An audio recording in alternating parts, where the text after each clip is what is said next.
नमस्कार, capital TV देख रहे हैं आप। मैं हूं आपके साथ हर्ष भारद्वाज। इस वक्त की ब्रेकिंग न्यूज आपको बताते हैं। उत्तर प्रदेश में जहां पर मथुरा के अंदर 90 बांग्लादेशियों को गिरफ्तार किया गया है। ये बड़ी खबर इस वक्त की है और उनसे अभी पूछताछ की जा रही है, क्योंकि हमने देखा था कि ऑपरेशन सिंदूर से की जब शुरुआत हुई थी तो उसके बाद किस तरीके से हमने कई और राज्यों के अंदर देखा, चाहे फिर उत्तर प्रदेश हो या फिर बिहार हो या अलग अलग राज्य हो, वहां पर किस तरीके से बांग्लादेशियों की गिरफ्तारी की जा रही थी। और ऑपरेशन सिंदूर से पहले भी हमने देखा कि किस तरीके से पाकिस्तानियों को, यानी पाकिस्तान नागरिक को यहां से पाकिस्तान भेजा जा रहा था और बांग्लादेशियों की भी निगरानी की जा रही थी, जो अवैध रूप से कहीं ना कहीं बॉर्डर के इस पार आ गए हैं। और इस वक्त की जो बड़ी खबर हम बता रहे हैं मथुरा से है, क्योंकि अभी अभी पुलिस की तरफ से गिरफ्तारी हुई है और ये 90 लोग हैं कुल मिलाकर। इसमें पुरुष भी शामिल है, महिलाएं भी शामिल हैं, बच्चे भी शामिल हैं। और ये कहा जा रहा है कि ये तमाम जो लोग थे वो अवैध रूप से मथुरा के अंदर रह रहे हैं। अभी इनसे पूछताछ की जा रही है।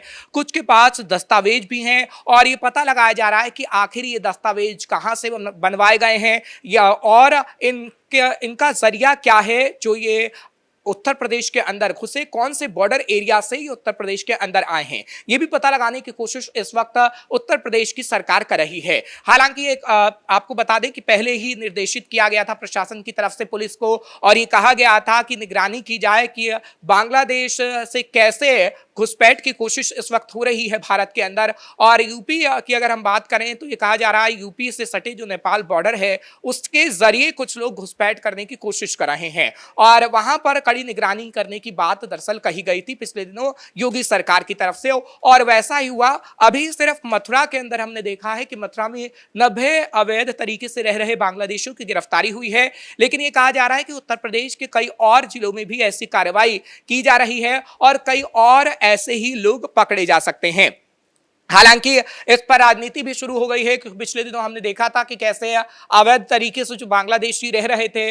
उस पर समाजवादी पार्टी का ट्वीट भी आया था और उनकी तरफ से कहा गया था कि योगी सरकार की तरफ से ये कहा गया था कि ये तमाम जो अवैध बांग्लादेशी और रोहिंग्या रह रहे हैं उनको निकाला जाएगा, लेकिन उनकी संख्या तो उत्तर प्रदेश में बड़ी तेजी से बढ़ रही है। इस पर पलटवार भी किया गया था और पलटवार ये था कि अखिलेश यादव की सरकार में बड़ी तेजी से इन लोगों की संख्या बढ़ी थी जो अवैध रूप से रोहिंग्या और बांग्लादेशिया को बसाया गया था उत्तर प्रदेश में सिर्फ और सिर्फ वोट की खातिर। यह दरअसल राजनीति भी हुई कि वोट की खातिर आखिर किसने बांग्लादेशियों को बसाया। लेकिन अभी की अगर हम बात करें तो योगी सरकार खास तौर पर उन लोगों की पड़ताल कर रही है जिन्होंने अवैध तरीके से वो प्रमाण पत्र बनाए हैं और वो राशन कार्ड बनाए हैं, वो आखिर किस जरिए से बनाया गया, ये दरअसल पता लगाने की कोशिश इस वक्त की जा रही है। और 90 से और लोगों की संख्या भी बढ़ सकती है, क्योंकि अभी जो आधिकारिक आंकड़ा दिया गया है पुलिस की तरफ से वो कहा गया है 90 लोगों का है। और इससे पहले भी हमने देखा था कि उत्तर प्रदेश में चाहे फिर शामली की बात हो, शामली में भी ऐसी तस्वीर नजर आई थी जब 10 लोग गिरफ्तार किए गए थे और अलग अलग जिलों में भी ऐसी ही गिरफ्तारियां हो रही थी। हालांकि जो ये तस्वीर हम दिखा रहे हैं पीछे वो गुजरात की है, जब गुजरात में हमने देखा था कि बड़ी कार्रवाई की गई थी और बांग्लादेशियों की गिरफ्तारी हुई थी। उसके बाद अलग अलग राज्यों में बीजेपी की जहां सरकार है वहां पर बांग्लादेशियों की गिरफ्तारी की कार्रवाई शुरू हुई थी और गिरफ्तार लोगों को किया गया था। लेकिन बड़ी बात यही है कि आखिर इन लोगों के पास कैसे पहचान पत्र आ जाते हैं, कहां से ये पहचान पत्र बनवाते हैं, कहां से ये राशन कार्ड बनवाते हैं और अवैध तरीके से अलग अलग इलाकों में बस जाते हैं। आखिर वो लोग कौन हैं, उनको पकड़ा जाना चाहिए और उन्हीं को पकड़ने के लिए इस वक्त पुलिस कार्रवाई कर रही है, उनसे पूछताछ कर रही है।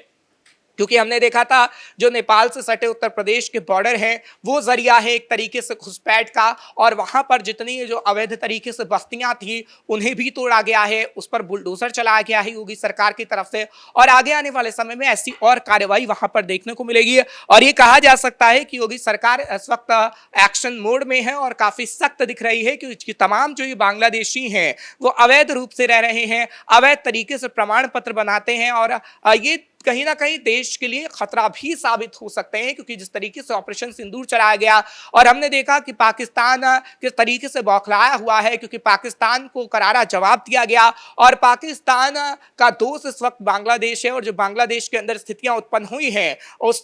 उसके जरिए ये कहा जा रहा है कि पाकिस्तान आतंकवाद आतंकवादियों को भेज सकता है भारत के अंदर अलग जरिए से, क्योंकि जम्मू कश्मीर का जहां बॉर्डर है, जम्मू कश्मीर के बॉर्डर एरिया पर हम देख रहे हैं कि निगरानी हो रही है, घुसपैठ की कोशिश को नाकाम किया जा रहा है, इसलिए अलग राज्य को चुन रहा है पाकिस्तान, और वो राज्य नेपाल बॉर्डर के सटे वाले हो सकते हैं, और इसलिए कड़ी निगरानी की जा रही है। हालांकि सीसीटीवी कैमरे की मदद भी ली जा रही है, क्योंकि पिछले दिनों देखा था, जो पिछले महीने हमने आपको खबर बताई थी, क्योंकि उत्तर प्रदेश पुलिस को निर्देशित किया गया था कि बॉर्डर एरिया पर खासतौर पर निगरानी की जाए और उन अवैध बस्तियों को जो बांग्लादेशियों की तरफ से बसाई गई है उसे तोड़ा जाए, और उस पर बुलडोजर तो हमने चलते हुए देखा था, लेकिन सीसीटीवी कैमरा से वहां पर निगरानी भी खासतौर पर की जा रही है, कोई अवैध तरीके से भारत के अंदर ना घुसे।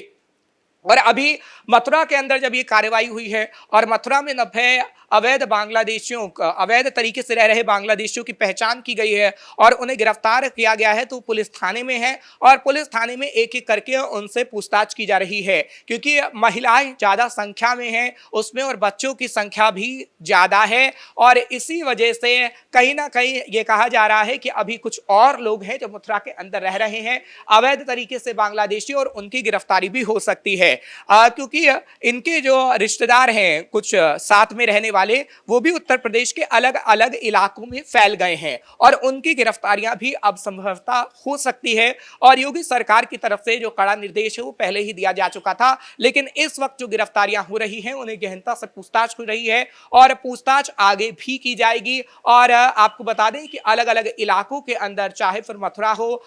या फिर लखनऊ हो, क्योंकि उत्तर प्रदेश की राजधानी लखनऊ की बात करें तो वहां पर भी खबर मिली थी कि अवैध तरीके से बांग्लादेशी कुछ इलाकों में लखनऊ के रह रहे हैं, वहां पर भी निगरानी खास तौर पर की जा रही है उत्तर प्रदेश सरकार की तरफ से। अब आगे आने वाले समय में देखने वाली बात होगी कि आखिर कितने और अवैध तरीके से रह रहे बांग्लादेशियों की गिरफ्तारी होती है, क्योंकि योगी सरकार के निर्देश पर हम देख रहे हैं कि कैसे गिरफ्तारियां हो रही हैं और कैसे उनसे पूछताछ हो रही है, लेकिन बड़ी बात यही है कि आखिर उनके फर्जी दस्तावेज कैसे बन जाते हैं। सवाल यही है कि फर्जी दस्तावेज आखिर कौन बनाता है और इसके पीछे आखिर कौन है, क्योंकि उनके पास पहचान पत्र भी है, वो दिखा रहे हैं कि हमारे पास पहचान पत्र है, हमारे पास राशन कार्ड है, तो आखिर ये कौन बनाता है, इसके पीछे कौन है, कौन सा गिरोह काम कर रहा है, इस गिरोह पे कहीं ना कहीं निगरानी रखने की बात प्रशासन की तरफ से की गई है और आगे आने वाले समय में सख्त कदम भी उठाया जा सकता है। ये भी दरअसल कहा गया है क्योंकि 90 से इनकी संख्या और ज्यादा हो सकती है। अभी 90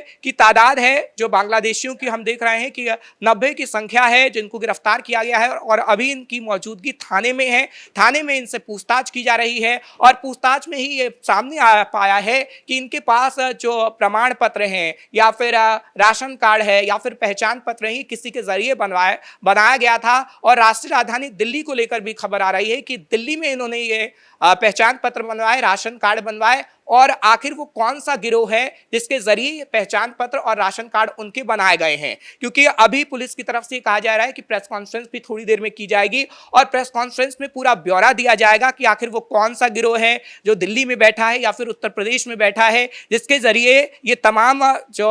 हम देख रहे हैं कि राशन कार्ड बनाए गए हैं, पहचान पत्र बनाए गए हैं, आखिर उसकी गिरफ्तारी कब होगी ये भी देखने वाली बात होगी। लेकिन हाँ, थोड़ी देर में ये पूरे क्लियर हो जाएगी, पूरी पिक्चर क्लियर हो जाएगी कि आखिर इसके पीछे कौन गिरोह काम कर रहा है, क्योंकि गिरोह का एक सदस्य पकड़ने की बात भी इस वक्त सामने आई है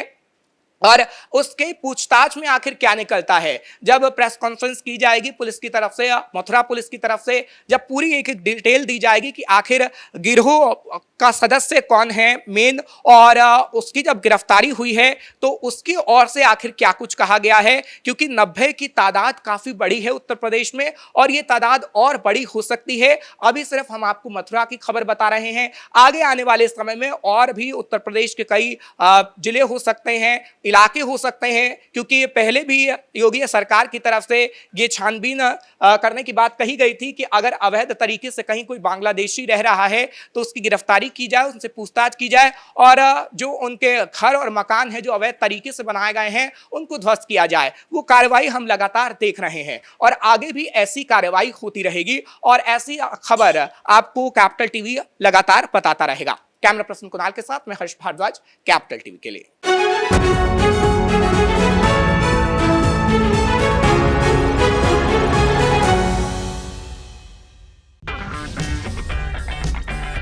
अगर आपको हमारा वीडियो पसंद आया हो तो इसे लाइक करें, हमारे चैनल को सब्सक्राइब करें और हाँ, बेल आइकन दबाना ना भूलें ताकि आप तक हमारे वीडियो की नोटिफिकेशन पहुंचती रहे। आप अपना सुझाव हमें कमेंट बॉक्स में दे सकते हैं। हमारे साथ जुड़ने के लिए शुक्रिया।